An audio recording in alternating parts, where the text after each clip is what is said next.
जय सीताराम मुलांनो मुलींनो. बघा, आपण अनाडी असतो, अनपड असतो, सगळे काय शिकलेले नसतात. 100 जरी शिकलेलं असलं तरी बघा 5 जण तरी 10 जण तरी अनाडी असतात.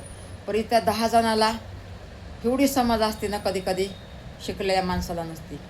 तसंच बघा, तुम्ही पुस्तक घेताय हातामध्ये, पुस्तक उघडताय, सगळं त्याच्यावर तुम्हाला पहिले पान उघडलं त्याच्यावर तुम्हाला येडेवाकडे आकडे दिसणार.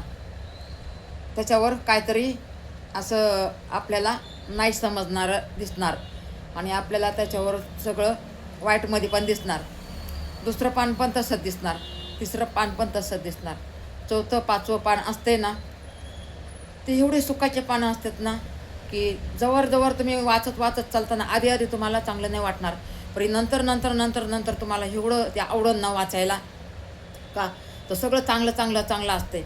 आणि लास्टाच्या पानावर तर एवढं सुंदर असतंय ना की आपलं मन भरून जाईल. की पहिले पानं वाचले ना त्याच्यावर तुमचं ध्यान नाही जाणार, की लास्टचं पान आहे ना त्याच्यावर तुमचं नक्की ध्यान जाईल आणि तुम्हाला तिथून पुढं ते वाचायला आवडेल.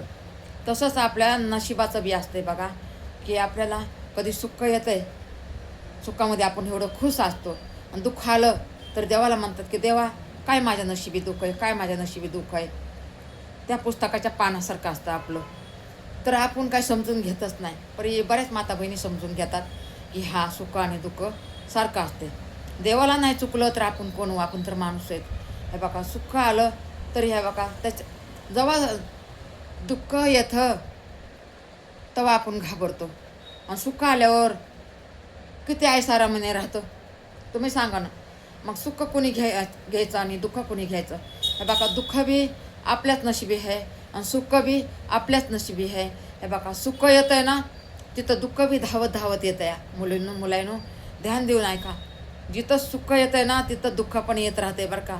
पण असं म्हणू नका त्याच्या नशिबी का, ह्याच्या नशिबी का, माझ्या नशिबी का, असं म्हणूच नका. हे आपण बोलून गुन्हा करताय. कृष्ण भगवान सगळ्यांसाठी आहेत, परमेश्वर सगळ्यासाठी, ईश्वर सगळ्यासाठी आहे. हे बघा, हे सुख दुःख कोणालाच चुकलेलं नाही. म्हणून हे बघा, हसत खेळत आपलं जिंदगीत राहावा. माणूस म्हणतो सगळं देवा, आता सगळं गेलं, आता काय करू. देव तिथं नक्कीच उभा राहतो आपल्या. मुलींनो, सगळं गेल्याच्या नंतर आपण म्हणतो आता काय करू देवा, पण देव तिथं नक्की धावून येतो बघा. रामकृष्ण हरी. नमस्कार.